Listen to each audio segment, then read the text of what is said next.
Hello welcome दोस्तों, स्वागत करता हूँ फिर से आप सबको आपके अपने इस चैनल में। तो गाइस इस वीडियो के ऊपर हम बात करेंगे बिटकॉइन के बारे में, साथ ही हम यहाँ पर डिटेल्स में बात करेंगे वाजिरेक्स के बारे में।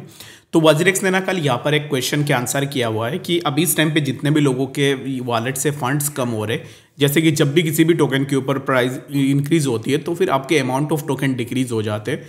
तो इसके ऊपर भी पूरा डिटेल्स में इस वीडियो के ऊपर डिस्कस करने की कोशिश करेंगे और साथ ही में हम यहाँ पे बात करेंगे कि नेक्स्ट वाजिरेक्स का विड्रॉल लोगों को कब तक मिल सकती है। रीजन बिंग ऑलरेडी अगर आप देखोगे तो इट्स बिना 4 मंथ और बुल रैली ऑलरेडी स्टार्ट हो चुकी है, लेकिन अभी तक लोगों को अपने फंड्स नहीं मिल रहे। उसके ऊपर भी डिटेल्स में इस वीडियो के ऊपर बात करने की कोशिश करेंगे और मैं आप सबसे रिक्वेस्ट यही करूंगा कि वीडियो को बिना स्किप किए पूरा एंड तक जरूर से देख लेना। बाकी कुछ भी डाउट होगी आप कमेंट सेक्शन में बता सकते हो। और बाकी मैं देखता हूँ कि मेरे भाई लोग यहाँ पर वीडियोज़ को देखते हैं लेकिन चैनल को सब्सक्राइब नहीं करते हैं, तो उन सबको रिक्वेस्ट यही है कि सब्सक्राइब चैनल को कर लेना अगर आप चैनल पे पहली बार विजिट कर रहे हो तो, ठीक है। तो बाकी यहाँ पर विंजेक्स का लिंक मैंने डिस्क्रिप्शन में डाल दिया है, वहां से जाकर आप विंजेक्स में ज्वाइन कर सकते हो। अगर आप ज़्यादा फंड से ट्रेड करते हो किसी भी और एक्सचेंज के ऊपर तो मैं आपको रेकमेंड करूंगा कि विंजेक्स में आ जाओ। एक तो फीस आपको कम देने पड़ेंगे, the second thing is that कि आप यहाँ से $10,000 तक का फ्री ऑफ कॉस्ट में बोनस जीत सकते हो।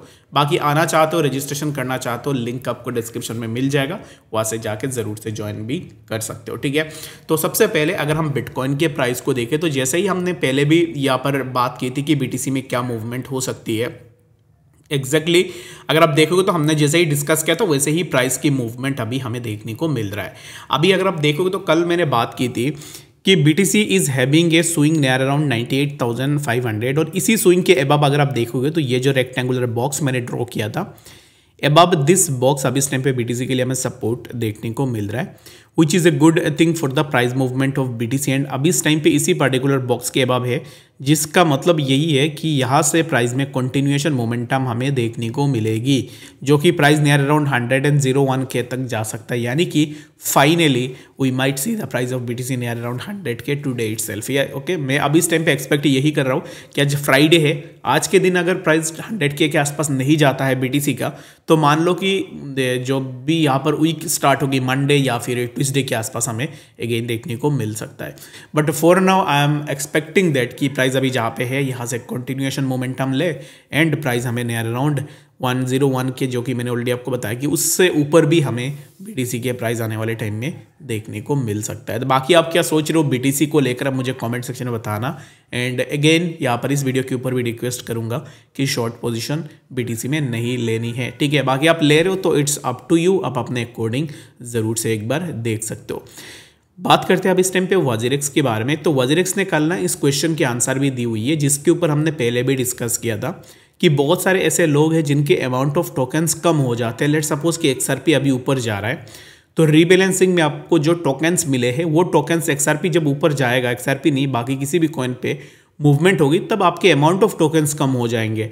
तो इसके यहाँ पर रेस्पॉन्स ने वाजिरेक्स ने ये बताया कि quantity of tokens changes as the total value of portfolio fluctuates, या फिर यानी कि यहाँ पर क्वांटिटी ऑफ टोकन चेंज होंगे जब भी यहाँ पर टोकन्स फ्लक्चुएट्स होंगे, ठीक है। यानी कि किसी कॉइन के प्राइस अगर ऊपर जाएगा तो दैट मीन्स कि आपके टोकन्स कम होंगे, किसी कॉइन के प्राइस अगर नीचे आएगा दैट मीन्स कि आपके जो टोकन्स है वो ज़्यादा हो जाएंगे।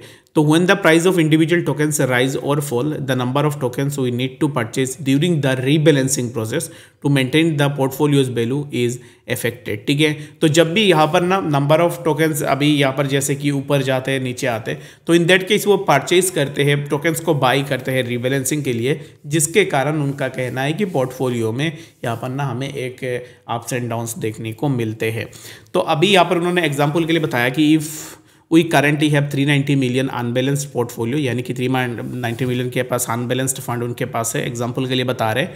After rebalancing will still have 390 million balanced portfolio but the distribution of tokens may vary based on market prices. So if price increase the quantity of token may decrease and if the price decrease the quantity of token may increase, ठीक है। तो बस वही चीज़ बताया। अभी यहाँ पर ना बात ये आती है कि जो फंड्स आप हमें दे रहे हो नेक्स्ट यहाँ पर उसमें अगर आप देखोगे why does the rebalancing result in different number of tokens of my 52% recovery, यानी कि ये क्वेश्चन भी बहुत सारे लोगों के पास थे कि 52% यहाँ पर जो रिकवरी शेयर है उसमें से डिफरेंट नंबर ऑफ टोकन्स क्यों देखने को मिला है। तो इसमें उन्होंने बताया कि the 52% recovery is based on USD value, यानी कि जो 52% जो रिकवरी यहाँ पर है ना वो बेस है टोटली यूएसडीटी वैल्यू के साथ, ठीक है। Not the number of tokens, the quantity of tokens that make up this USDT recovery depends on the tokens price at the time of rebalancing, यानी कि वो यही बता रहे हैं कि जो रिकवरी है वो बेस्ड ऑन यूएसडी वैल्यू है एंड जो यहाँ पर रीबैलेंसिंग हुई है, कैलकुलेशन हुई है, उस कैलकुलेशन टाइम पे जो प्राइस था टोकन का, लेट सपोज कि कैलकुलेशन के टाइम पे एक्सआरपी के प्राइस था 0.070, ठीक है, एज ए एग्जांपल मैं बता रहा हूँ। तो यहाँ पर ना उसको 0.0770 के हिसाब से उन्होंने कैलकुलेट भी किया हुआ है। अगर आप देखो तो यहाँ मेंशन किया है कि the 52% recovery is based on USD value not the number of tokens, यानी कि यहाँ पर यही बता रहे हैं कि जो आपके रिकवरी हुई है उस रिकवरी में यूएसडी वैल्यू को लिया गया है, ना कि आपके जो नंबर ऑफ टोकन्स है उनको लिया गया है, ठीक है। The quantity of tokens that make up this USD recovery depends on the tokens price and the time of rebalancing, ठीक है। तो यही चीज़ उन्होंने यहाँ पर कुछ आंसर्स किए हैं और ये आंसर उन्होंने किया आफ्टर अराउंड आप बता सकते हो कि 1 मंथ के बाद, but the same question remains the same कि आप लोगों को रिफंड कब दे रहे हो, ठीक है। अभी यहाँ पर एक चीज़ आप देखोगे, यहाँ पे 55% फंड्स आपको देखने को मिल रहा होगा, यानी कि वजीरेक्स को तो 55% फंड्स देनी चाहिए थी, लेकिन यहाँ पे 52% फंड्स सिर्फ देखने को मिल रहा है। बाकी 3% फंड्स कहाँ गए? 3% फंड्स के लिए वो बता रहे हैं कि 3% फंड्स जो है ना वो बाइनेंस के पास है, बाइनेंस 3% फंड्स नहीं दे रहा है। बाकी अगर आप जाके बाइनेंस को पूछो तो बाइनेंस बोलता है कि हमारे पास आपके कुछ फंड्स है नहीं, और जब यहाँ पर वजीरेक्स को पूछो वजीरेक्स बोलता है कि बाइनेंस के पास फंड्स है। अगर आपसे वजीरेक्स ने फंड्स ली हुई है तो इन दैट केस आप वजीरेक्स से बात करो, ट्विटर पे भी यहाँ पर अगेन क्वेश्चन उठाओ, उनको पूछो कि हमारे फंड्स वापस करो। अभी आप एक बार ब्लेम करते हो उसके बाद आके सो जाते हो, ठीक है, आपको लगता है कि नहीं ब्लेम कर दिया अभी और नहीं करेंगे, तो इसका क्या मतलब है? अगर लोगों के फंड्स है बाइनेंस के पास 3% फंड्स, वो बाइनेंस को देना पड़ेगा लोगों को, आपको उसके ऊपर बात करनी पड़ेगी, लोग भी उसके लिए रिक्वेस्ट करेंगे, आप खुद जाके बात नहीं करते हो तो फिर इन दैट केस यूजर्स क्या करेंगे, ठीक है। बस वही चीज़ है। और अभी इस टाइम पे मेरे हिसाब से विड्रॉल के लिए अभी तक कुछ बताया नहीं है, बाकी नेक्स्ट वीडियो के ऊपर बात करेंगे विड्रॉल रिलेटेड कुछ इंपॉर्टेंट अपडेट्स के बारे में। और इस वीडियो के लिए फिलहाल इतने ही, मिलते हैं अपडेट्स के साथ, तब तक के लिए गुड बाय।